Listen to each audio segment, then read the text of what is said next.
Building a Better Broward podcast with your host, Greg Bruton. Hello and welcome to another episode of Building a Better Broward, hosted by GBA. As you know, our format is set up in the way that we are looking to how we can build a better Broward through not only bricks and mortar, but in terms of programming individuals, uplifting individuals and things of that nature. So with me today is a very important person in my opinion. I want to introduce to you today my good friend Newton Sanon from OIC. How you doing, Newton? I'm good, doing quite well. So let's start off by, I want to give you your proper introduction, but before I do so, I just want to ask you one question. All right. Can we just talk? Absolutely. Look forward to it. All right, let's just talk. Look forward to it. So you are the executive CEO and of OIC of South Florida. For those individuals, I am a product of OIC back in the day, years and years ago, but I want to commend you on the job that you've done in raising that whole organization to a whole different level, man. And you personally should be credited with that. I want to say that on camera today, because I think sometimes we don't give our folks enough recognition when they do good work. We always try to find ways to say what they didn't do. But you, brother, you are a true testament to what it takes to travel that path and to make sure that you make a positive impact on the things that you do. Kind of explain to everyone what OIC, for those who may not understand OIC, what that means and what it involves. Sure. So first, thank you for having me, and the feeling is mutual, Greg. Great admiration for your leadership for many, many years. And you're a great example of leadership in this community, so the feeling is mutual. So OIC, I wish I could take credit for its origin. OIC was established in 1964 by the late Reverend Leon Sullivan. Simply stated, he would offer that we can get really enamored by the enormity of the challenges in communities. And he said, well, at some point in time, you got to get past analysis process and do something. And he believed of all the enormous challenges of communities, a job is the best social service in the world, you always see. Mm-hmm. See, a job is so much more than about income. Mm-hmm. It's about self-esteem. It's about respect, dignity, not just for that individual, but you get to model a behavior the children get to see. And that becomes the paradigm for eradicating vicious cycles of poverty. Mm-hmm. So it's all about those things. And for me, I was hired in 24 years ago to reestablish the OIC here. Because it used to be like an OIC here back in the 70s, as you talked about. It's pretty crowded. And so it was me and a part-time secretary, and we've grown quite a bit. We have about just under 300 employees now. But our core business is real straightforward. It's about economic mobility. And we do that in three different ways. We serve about 7,000 young people between Dade and Broward. And we do what I like to call guide their career aspirations. Mm-hmm. So often you ask people, what do you want to be when you grow up? Well, how do you know? At 13, particularly if you come from an urban community, you might see blight, not a lot of promise. So your aspirations are limited because you haven't been even exposed. First, your innate God-given talents and abilities, then and how you can apply that to a broad set of opportunities. So we do a lot of that via programming to help people understand the career paths that are available, what the requisite skills and education are to do that. So when you tell a young person education is the key, it's just not another adult telling you what to do. There's context to that. And then we also are a licensed vocational training institute with the Florida Department of Education, CIA. What does that mean? We offer labor market credentials, short-term certifications for people to have a good career, good certification, and get a good job. And not just a good job, but a good career. Last but not least, our newest organization, we started about 10 years ago, our social enterprise. We go after municipal contracts where we are the employer of record. So when we train our folks, we don't hope and aspire that the economy would do well, we can have people have jobs. We get to hire our own people. It's a beautiful piece because we get to test our training product But more importantly, we don't just proselytize economic self-sufficiency as an organization. We live that because we can hire our own people and you get a chance to generate unrestricted revenue to support the organization. So that's how we carry out our mission. And I credit the late Reverend Sullivan for studying the vision in our organization. You know, that's amazing, brother. And so when we think about, you know, you mentioned something that we constantly try to advocate, be an advocate of with what we do. And not just talking about jobs, but careers. You know, when I think of jobs, I think of someone who is working on a week-to-week basis. They're doing a job that's necessary for them to be able to support the minimum income that they need in order to survive. When you start talking about a career, you're talking about something that's sustainable. You can change jobs from job to job to job. But when you're talking about a career, to me, that's powerful, brother. That's something that if we are able to get people from our community to focus on that, it makes a tremendous impact to the uplifting of a community. What do you think about it? No doubt. I couldn't agree with you more. And that's why we focus on labor market informed credentials. One, that the economy, the employment sector of that, or sectors of that region, that county, are saying that there's a trend of good jobs in that arena, because that means there are going to be jobs and for foreseeable future, people have a good opportunity. And it's self-sustaining, right? It's not transactional. And we try to do our best to pair with people's innate interest and talents and make sure that there's a passion into that alignment with that job opportunity as well. You know, every room you walk into, there's a hierarchy. And what do I mean by that? Whether we like or not, society gives a level of respect and credence to what people do for a living. Yeah. That's just true. That's true. And yes. So we're giving people good careers, but I also think we're giving people dignity. And finally, it eradicates vicious cycles of poverty, because your kids wake up seeing every day. All they know is they're a blank slate. Kids are a blank slate, but all they know is I see my dad and I know I'm going up to work every day. And that becomes their life's paradigm. So you're not only empowering that individual, that kid, all they know is in this family, we work. Or be an entrepreneur, of course. Yeah. Well, man, I'm not going to let you get away from here without discussing with you. I had an opportunity to attend one of your events out at the Hard Rock last year. And I was blown away, brother. I was blown away at the level of information and the resources that you had available. Can you just talk about that, man? Because that's, to me, that's just, you do it, I think you do it every year, is it? Every other year. Every other year. I'll tell you about, we have our dates. So it's our middle class summit. This was latter part of 2015, 2016, and national elections were taking place. And I found all these, candidates for the presidency talking about building a strong middle class, building a strong middle class. But they never quite defined what that meant. I said, well, if you say you want to build a strong middle class, you must be talking about people below it.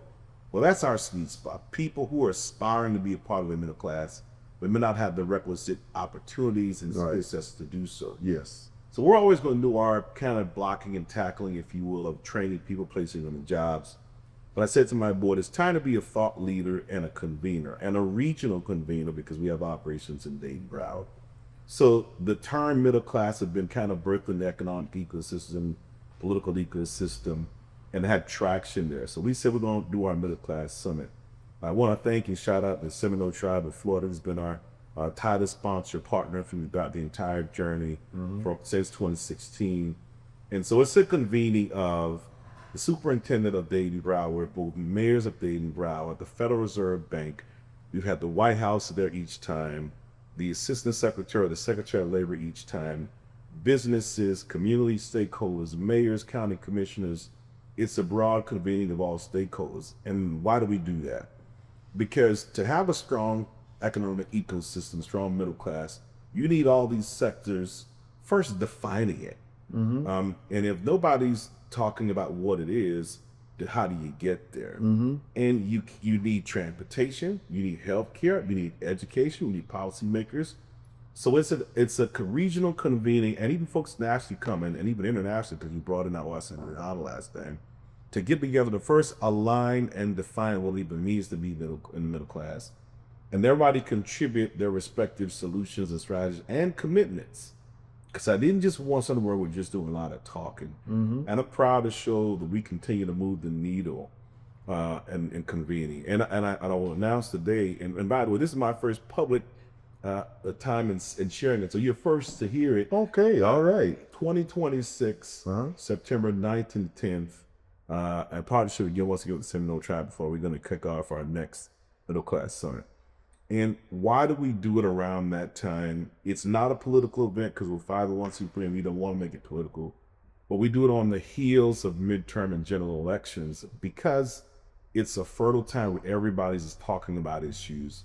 So why not be a part of that ecosystem of conversation and drive the narrative of what it means to be part of middle class?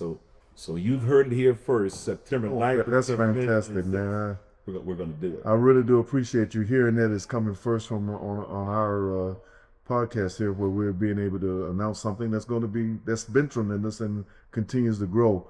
You talk about your youth improvement prevention program. Yeah. Kind of expand on that. Yeah, absolutely. I think one of the things for us is about really nurture economic mobility. What does that mean?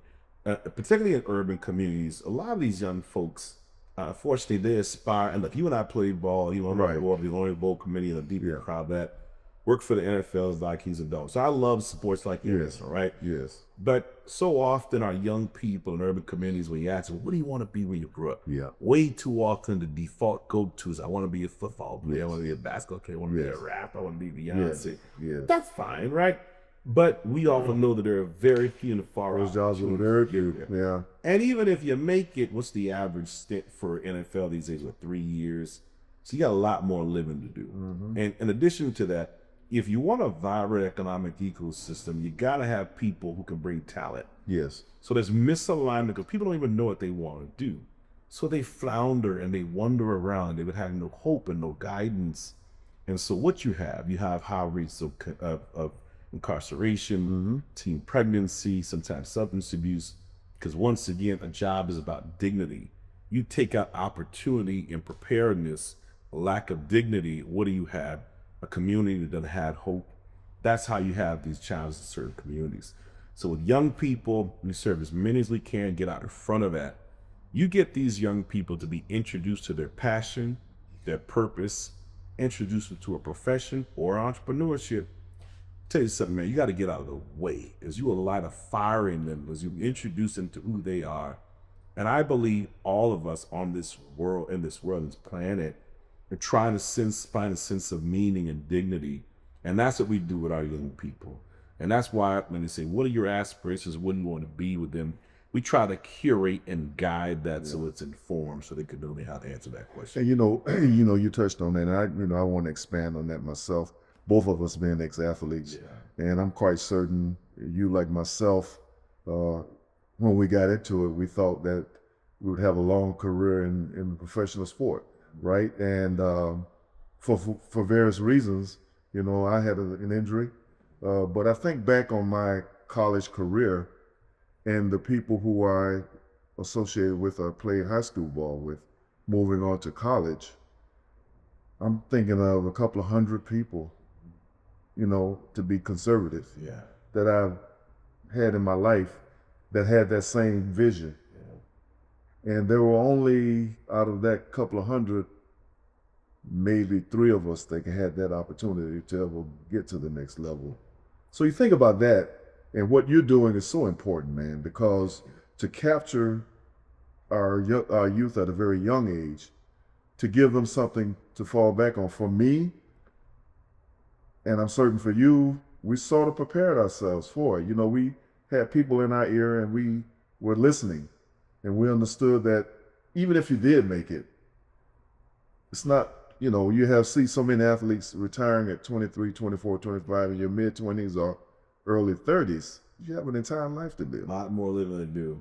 And so that program that you have and that outreach that you're doing to grab those kids at an early age, I want to commend you on that, because that's important, brother. Thank you. That's extremely important. You see them light up when they get introduced to their innate talents and purpose, And then these are the kinds of professions that you can align that with. And it's like a major light bulb moment. I remember when I got done with grad school, so what, 27 years, or 28 years or so, and got done with grad school, did make the league, got hurt, trying to figure out what I'm going to do with my life. And so I've educated myself. I said, I don't think I'm the stuffy corporate type, was saying to my career advisor. Right. He said, well, Newton, you didn't make it to the league, but NFL teams have HR and, and accountants, et cetera, et cetera. Had no clue because he wasn't exposed to that. It was a major light bulb moment so again, it's just about exposure to a lot of our young people. Once they get exposed to opportunity, the requisite skills it takes in education to get there, the sky's the limit in terms of their opportunities. I totally agree with that. You also have another program, the Economic Development and Partnership program, that you raised a lot of money for that, brother. Let's talk about that. Yeah, we've raised a penny or two. Well, I just believe that part of our mandate is to be a good steward of or start raising resources to make sure our people have opportunity for good certifications. Even our classroom, you walk in our classrooms and we go out of the way to make sure it's a place of comfort, a stature where they feel respected and valued. Because so often they come from communities of like in some respects. Yeah. And so our social enterprise businesses continues to do well. A partner with Broward County Government, BCT, the Broward County Transit in particular, and otherwise, where we solidify contracts. So literally every bus you see in Broward County, we clean those buses. So it's a transitional job. While they're going through the certification, they get just about like $20 an hour, paid time off, partner with Florida Blue, so shout out to Florida Blue, to get free health care.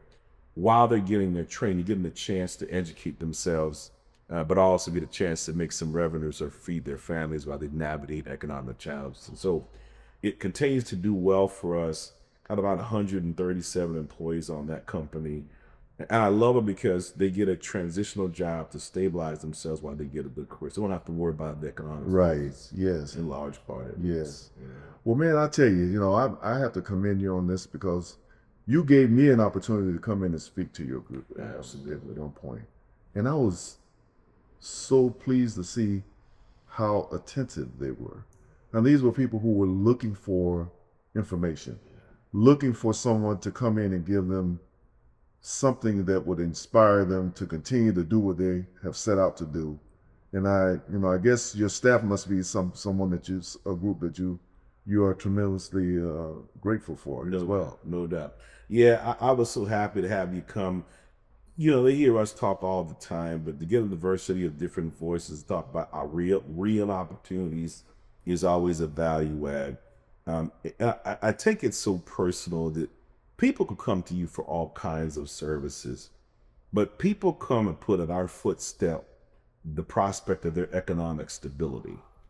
That's what them showing up to OIC open house orientation means to me. To me, it's spiritual. It's about a spiritual mandate for me.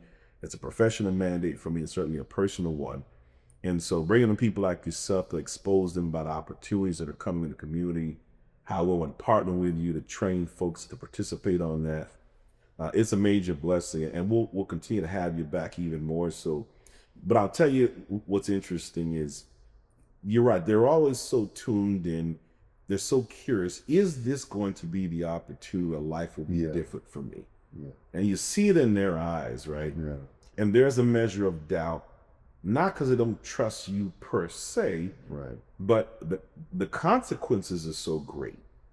I mean, you can't tell FPL, I'll get back to you in 6 months. And rent is due every month, right? True. And so to make sure that we can settle their stresses in some form or fashion, that if they stick through the process, they really can have a good job and or career, is a beautiful thing. And I'll tell you, magic, especially when they get a job career that requires for them to wear the uniform. Oh yes. They always come back with their uniform on, to show you that they've arrived, man. You want to talk about magic and intoxicating. And they light the room up, because you're right, they're staring, they're attentive, but there's this one that, is things really going to change for me this time at this organization? When they come back in the door, propped up, beaming with pride and having gotten that job, it's a beautiful thing. And that's what keeps me here for 24 years. 24 years. Congratulations, man.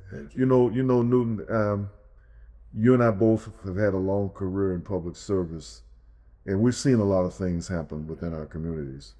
And so what's more impactful to me, and I'm certain you can appreciate this, when we're talking to people about opportunities, they've been lied to before. Yeah, no doubt. They've been promised certain things before. So when you go in and have that discussion about this upcoming opportunity, they're looking to hold you to that. That's right. And when you don't stay true to your word, it kind of creates a negative atmosphere for not only yourself, but for others who come behind you. No doubt. So we have an obligation when we go in and we do certain, conversations, and we have certain conversations about opportunities and projects and things that's going to happen. We obligate to live up to that, brother. Yeah. Because if I fail, you fail, because they're going to say, you brought him in here. Yeah. You're the one that invited him in here to talk to us. He said he was going to do all this and do that, and it never happened. That's right. So now I'm going to start looking at you a little different. That's right. You understand what I'm saying? So collectively together, man, it's important for us to unite our forces to make sure that we're protecting each other and we're following through on the promises that we make. No doubt. And to have your organization involved has been a blessing for me and my partners. We understand the significance of it, and we understand that the work you do doesn't go unnoticed. Fort Lauderdale and Broward County is starting to be very, very advanced in terms of development. No doubt. You see it. I think you've gotten some additional programs that you've created with the Step Up program. Is that what it is? That's right. You want to talk about that a little bit? Yeah, so we just opened up our third campus. We have our main campus in Broward, off of Oakland Park, another really big campus in Miami, and the third one in partnership with the City of Fort Lauderdale Housing Authority. They had an apprenticeship step-up program for many, many, many years. I used to work with the former director, but he's since deceased, unfortunately. Mm-hmm. So I think it may remain idle for about 5-7 years. Okay. And it's interesting, the gentleman who, Marco, who came to apply to work for us, and candidly, we were going to hire him. We were excited about bringing him on. I think he applied for our director of workforce position. And then we learned he turned down the role. So I had already had plans for this guy, but he had gone on to take a better position for him and his family at the City of Fort Lauderdale. But he circled back and said, look, this apprenticeship program is a workforce initiative. We're not a workforce organization. I didn't come work with you guys, but man, would we love to work. We partner with you. Fast forward, we did an agreement. So thank you to the board for that. And then we got $1 million from the DeLuca Foundation, so we appreciate that, to launch what was the first project, Women in the Workforce. Not exclusively for women, we started to do that. We want to get women introduced to non-traditional careers, particularly in the trades. Okay. So I'm happy to share with you that now we are getting ready to graduate our first cohort of training people as low voltage electricians. Okay. And we all know that, there's a strong backlog need for electricians. We're training people in fiber optics. We got general construction coming up. I think it starts next week. So we're going to really lean heavy into the trades, and probably going to do phlebotomy here in the show in order to get into the medical space as well. So it's going to be focused on the trades, because trades kind of a bit of a lost art and science. Yes. But we're very cognizant and focused on the advent of AI, and some jobs may go away, but I don't think we'll ever get to a point, even with the advancement of robots, where they'll be able to necessarily do your plumbing per se. Maybe they will, but in the meantime, we're going to focus on the trades. So we're doing electricians, fiber optics, and construction, and we're really excited about that.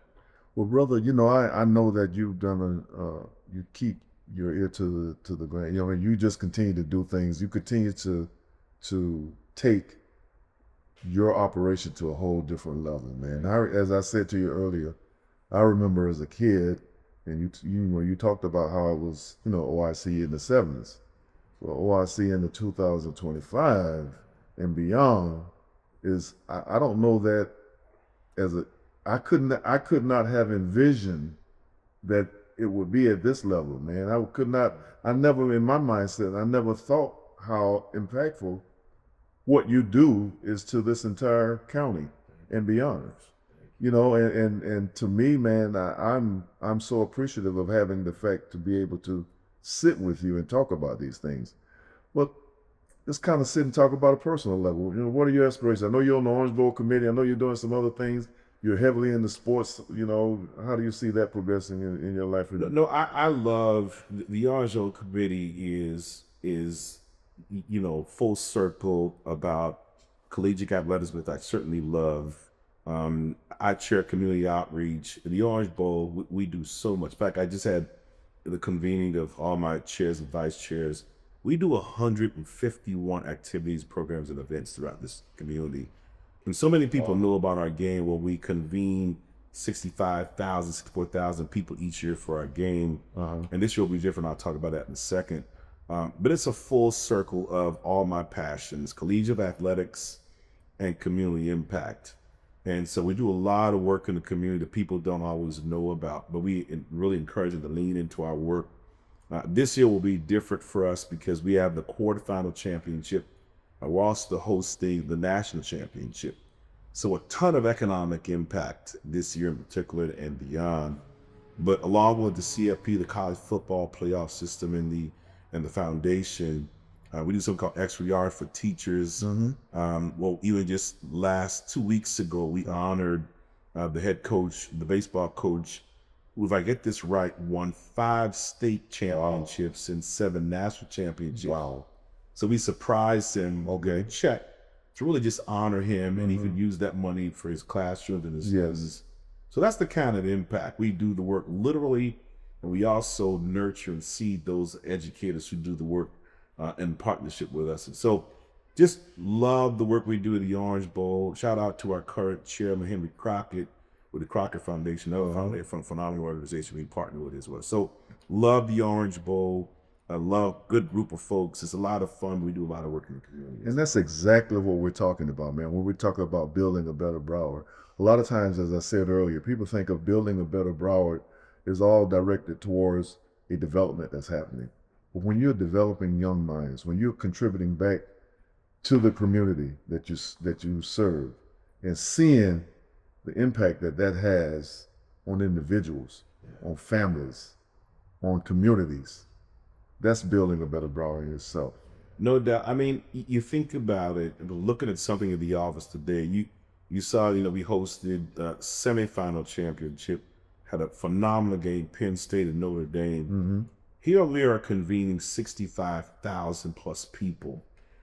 What it's also doing, if you think about it, those are memories of the father and his child, a mother and a daughter are coming together, create memories. That's something of the tangible thing that you can't put a value on sometimes, but you get folks of all races, creed, and cultures convening around this sport. So there's so many different things that we do in a community that are directly visible, but just convening a community around the sport of football that we love, and then the college, the student athletes, them getting an opportunity to develop leadership skills, being a part of a team, discipline, perseverance. There's so many layers of value that I think we are a convener of. Sometimes it's understated, but I love being part of the Orange Bowl. It's something I'll do as long as they'll have me. Well, brother, I'm going to challenge you with this. We've talked about a lot today. We've talked about how all of the programs and your professional side in terms of what you do, but let's talk about Newton. Let's talk about your journey, man. Let's talk about you're a family man, and That's right. You're more than that. You're more than just OIC. You're more than the Orange Bowl, but Newton. Yeah, well, born and raised in Miami, Florida. I was one of those young kids that like many, aspired to play ball, just knew I was going to make it to the NFL, buy my mom the house, etc. And I got hurt my last year, my senior in high school. So I ended up going to play college ball, but never got deterred from the idea that there was possibility for me. And I think that was grounded in our family. My mom has since passed. She passed 8 years ago, but it still resonates that she will say, keep on pressing on, son. Yeah. So just model that sentiment of perseverance, one that I still hold true to date, because life is going to kick us all down. It's never a matter of if. I don't care how much success you see people have. Yes. Working in the NFL, working in different environments. I've met some of the most successful, wealthy people. You get to know them. Everybody has a story of perseverance, has been knocked down, have to build themselves up. And so just grounded in a family that really instilled that hard work, perseverance spirit, and even further nurtured. I think I'm a part of the greatest fraternity in all the world, and that is Omega Psi. All right. I knew that's going to get that in. All right, brother. And we say perseverance is the answer to the riddle of life, because inevitably you're going to get challenged. Yes. But where it really turns for you, if you recognize things don't necessarily continually happen for you. Yes. But if you don't acknowledge that, if you don't realize that you're being developed, you're being curated like a diamond, you're getting curated to be something that shines as the value, you'll miss it. Mm-hmm. You have that woe is me spirit. So that's whether it's personally or it's home, we really instill to everyone we come in encounter with, look, life's gonna happen to you, man. Buckle up. Buckle up. It's gonna happen. It's gonna happen. There is no if. There's no way around it. The question is, what do you do? How do you respond? You persevere through it. I found that if you do that, you will in fact be a better person, better contributor to the community, better family member, and most of all, the newest joy in my life, my son Ethan. All right, yes. And I tell you, man, it was a long journey for my wife and I, but geez, let me tell you something. You talk about the joy in my life, and he just started walking last week, and it's interesting because I'm excited about it. But that little joker running fast now, and so he's gonna get faster than the older he gets too. Know, so now it's time to put the fence around the pool, etc. Of course, my wife Ebony, I got your girl in my dreams, man. I really got blessed, and so family is really important to me. Friendship is really important to me because you navigate the inevitable challenges of life. I heard earlier people talk about just good people around, people known for a long time. Yeah. That stuff counts, man. Yeah, man, it really does. Especially if you're in a leadership role. It gets lonely, man. You just, but if you persevere, got a few people who you can trust, you can rely on, you're aligned in passion, you're aligned in vision, you're aligned in value, you have to be watching your back. If you can do that, you would have lived a good life for sure. I remember an old guy telling me years ago, man, if you surround yourself with good people, good things gonna happen to you. And also, you've heard this saying, it doesn't matter how many times you get knocked out, it matters how many times you get up. And so getting up, as you said earlier, getting up and staying true to yourself and trying to navigate through life's challenges is what we're all gonna have to do. And, that's just a part of it. But, for you, my brother, it's so nice to see you, man. And I want you to know that young boy of yours, I've had 3 boys, okay? 3 sons that I can say this to you, if you want to take it from an old guy. Keep them involved. Keep them, and you stay involved. Yes. Have them doing things, because in this world today, there's so many outside distractions that can come in and capture a young mind. So the ideal that I've always used is to keep them busy, keep them doing things. Don't let them just sit idle, sitting around the house wondering what's going to happen today, but have things for them to do and be there actively, which I know, you've always said to me you're committed to doing that. And I think you'll be thankful for the results that you get. Oh, that's a non-negotiable being in his life. I mean, I love that little dude. I mean, you get up at 6:30 in the morning, these activities all over the place, and it's a blessing to have kids, man. I feel like it's this bucket of love that you didn't really know about until you have one. Now here it gets bumpy when they start getting 13 or 14. I've heard that too. But once again, you embrace the important journey, man. You embrace all of it, so no doubt. I had a guy tell me before, he says, well, when they turn 14, this alien ship come and get them. They come and get the good kid and they replace him with this bad kid. The gremlin is out. Then they bring him back when he turns 18. They bring him back after so you can look forward to that. No doubt. But again, man, I want to thank you for stopping in. I want to make sure that we have you back because I know that there's some other things that's going to be happening that we're going to be bringing to everyone's attention later. But I wanted to take this opportunity to have you in now, and I want to invite you back later because we have a whole lot of other stuff that we need to talk about that we'll get into at a later date. Yeah. But I want to thank you for coming, my brother. pleasure. I appreciate your time and I appreciate you, man. Appreciate you as well. All right, that's another episode of Building a Better Broward, and we appreciate your time that you spent with us today. We look forward to seeing you the next time.